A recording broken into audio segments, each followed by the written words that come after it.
ফেনীর আলোচিত মাদ্রাসা ছাত্রী নুসরাত জাহান রাফি হত্যা মামলায় আসামিকে আপিল ও ডেট রেফারেন্সের রায় আজ।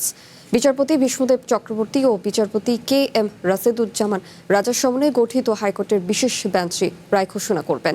এর আগে টানা 17 কার্যদিবস শুনানি শেষে 20 অগস্ট রায়ের জন্য আজকের দিন ধার্য করে আদালত। 2019 সালে 24 অক্টোবর ফেনীর নারী ও শিশু নির্যাতন দমন ট্রাইব্যুনালে এই মামলার রায়ের প্রধান আসামি সোনাগাজী ইসলামিয়া ফাজিল মাদ্রাসার অধ্যক্ষ সিরাজউদ্দৌলা সহ 16 আসামিকে মৃত্যুদণ্ড দেয় আদালত। এরপর 29 অক্টোবর আসামিদের মৃত্যুদণ্ডাদেশ অনুমোদনের জন্য মামলার সব নথি হাইকোর্টে আসে। দীর্ঘ 7 বছর অপেক্ষার পর চলতি বছরের 28 জুলাই শুরু হয় আলোচিত এই মামলার ডেট রেফারেন্স ও আপিলের শুনানি।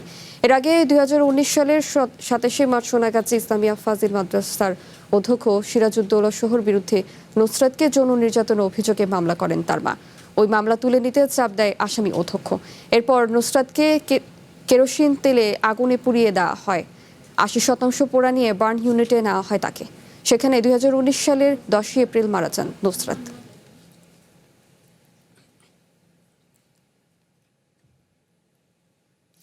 রায় কেন্দ্র করে নুসরাতের সোনাগাজীর বাড়িতে নিরাপত্তা জোরদার করা হয়েছে। পাশাপাশি স্থানীয় আইন শৃঙ্খলা পরিস্থিতির ওপরও নজরদারি বাড়িয়েছে পুলিশ।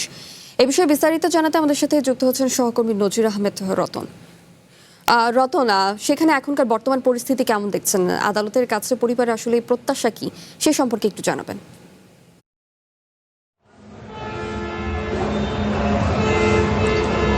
জি শাওন, আপনি যেভাবে কিছুক্ষণ আগে যে রিপোর্টটি জানিয়েছেন সে অনুযায়ী আমি যদি বলতে হয় যে সেই ফেনীর চাঞ্চল্যকর মাদ্রাসা শিক্ষার্থী নুসরাত হত্যাকাণ্ডের আজকে যে ডেট রেফারেন্স এবং 16 আসামির দণ্ডপ্রাপ্ত 16 আসামির আপিলের আজকে রায় ঘোষণা করা হবে। সেই ঘিরে কিন্তু নুসরাতের গ্রামের বাইরে অর্থাৎ সোনাগাজী উপজেলার তার বাড়িতে অতিরিক্ত পুলিশ মোতায়েন করা হয়েছে এবং যেন রায় ঘোষণার পরপরই কোনো অপ্রীতিকর ঘটনা না ঘটে এই নিয়ে পুলিশের সতর্ক অবস্থান রয়েছেন। আমরা কথা বলেছিলাম নুসরাতের মায়ের সাথে, তিনি বলেছেন যে তারা ন্যায় বিচার চান এবং প্রত্যেকটি দণ্ডপ্রাপ্ত ফাঁসির আসামি তারা ফাঁসি নিশ্চিত হলে তারা খুশি এবং তারা রায়কে এবং আমরা কথা বলেছি নুসরাতের মামলার যে বাদীপক্ষের যে আইনজীবী শাহজাহান সাধুর সাথে, তিনি বলেছেন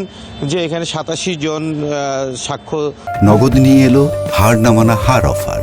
সর্বনিম্ন 10,000 টাকা রেমিটেন্স নগদে পাঠালে থাকছে স্বর্ণের হার জেতার সুযোগ।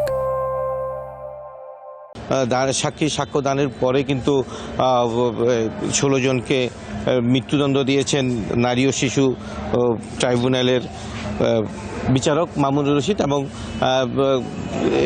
পিবিআই এর তদন্ত করে এবং এখানে আইনজীবী বলেছেন যে তারাও আশা করেন যে প্রত্যেক আসামির দণ্ডপ্রাপ্ত তারা নিশ্চিত চান এবং আমি কথা বলেছি যে মামলার বাদী যে নুসরাতের বড় ভাই নোমানের সাথে, তারা শঙ্কিত রয়েছেন। তারা বলছেন যে যদি মামলার রায়ের পরে তাদের যেন আবার পুলিশের নিরাপত্তা যেন বাড়িয়ে দেওয়া হয়, তারা এখনও শঙ্কিত রয়েছেন এবং তারা অর্থাৎ গ্রামে নেই, অর্থাৎ তারা অনেকেই অর্থাৎ নুসরাতের বাবা এবং ভাই কিন্তু এখন শহরেই অবস্থান করছেন। তারা খুব শঙ্কিত রয়েছেন। তারা বলছেন যে এই রায়কে ঘিরে একটি পক্ষ তাদের বিভিন্ন রকমের তারা আতঙ্ক সৃষ্টি করছেন। আমরা জানিয়ে রাখি শাওন যে এই নুসরাতের হত্যাকাণ্ডের সাথে জড়িত ঘটনায় কিন্তু তৎকালীন আওয়ামী লীগের যে উপজেলা সভাপতি তারও মৃত্যুদণ্ড হয়েছে এবং নুসরাতে যে মাদ্রাসায় লেখাপড়া করতেন সেই মাদ্রাসার প্রিন্সিপাল সিরাজউদ্দৌলাও কিন্তু রয়েছেন এবং পাশাপাশি নুসরাতের সহপাঠী 2 জন নারীও কিন্তু এই মৃত্যুদণ্ডপ্রাপ্ত আসামি রয়েছেন।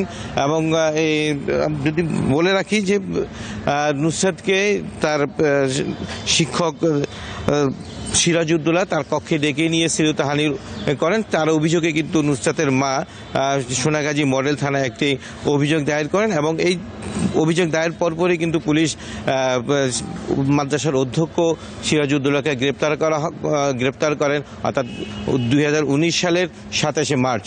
এর পরপরই কিন্তু অধ্যক্ষের পক্ষে শিক্ষার্থী এবং বেশ তৎকালীন আওয়ামী লীগ নেতারা নুসরাতকে এই মামলা তুলে নেওয়ার জন্য চাপ সৃষ্টি করে, কিন্তু মামলা তুলে না নিলে, অর্থাৎ নুসরাতের সেদিন আলিম পরীক্ষা ছিল, আলিম পরীক্ষা দিতে গেলে তার কয়েকজন সহপাঠী এবং আওয়ামী লীগের কয়েকজন নেতার তাকে সে একই মাদ্রাসার ছাদে ডেকে নিয়ে তার হাত পা বেঁধে কেরোসিন ঢেলে দিয়ে আগুন জ্বালিয়ে দেয় এবং নুসরাতের প্রায় 80% কিন্তু দগ্ধ হয়। তাকে ঢাকার মেডিকেল কলেজ হাসপাতালের বার্নিতে ভর্তি করা হলে 10ই এপ্রিল তার মৃত্যু হয় এবং এই বিশেষ 27 কার্য দিবসেই কিন্তু এই মামলার রায় ঘোষণা করা হয়। তবে আমরা যেটি আদালত সূত্রে যেটি জানতে পেরেছি, উচ্চ আদালতের আজকে সকল কার্যক্রম শেষে এই রায় পড়তে হয়তো দুপুর নাগাদ লেগে যেতে পারে। আমরা তার অপেক্ষায় রয়েছি এবং তখনই আমরা বাদী এবং আসামি পক্ষের লোকজনের আপনাদের অভিমত জানাতে পারবো। তো এই ছিল আমার কাছ থেকে নুসরাত হত্যার ঘটনায় আজকে যে উচ্চ আদালত থেকে রায় ঘোষণা, আপিলের রায় ঘোষণা হবে তার সবশেষ তথ্য। শাওন। রতন, আপনাকে ধন্যবাদ। ফেনী থেকে আলোচিত মাদ্রাসা ছাত্রী নুসরাত হত্যার হাইকোর্টের রায় নিয়ে সর্বশেষ তথ্য জানছিলাম।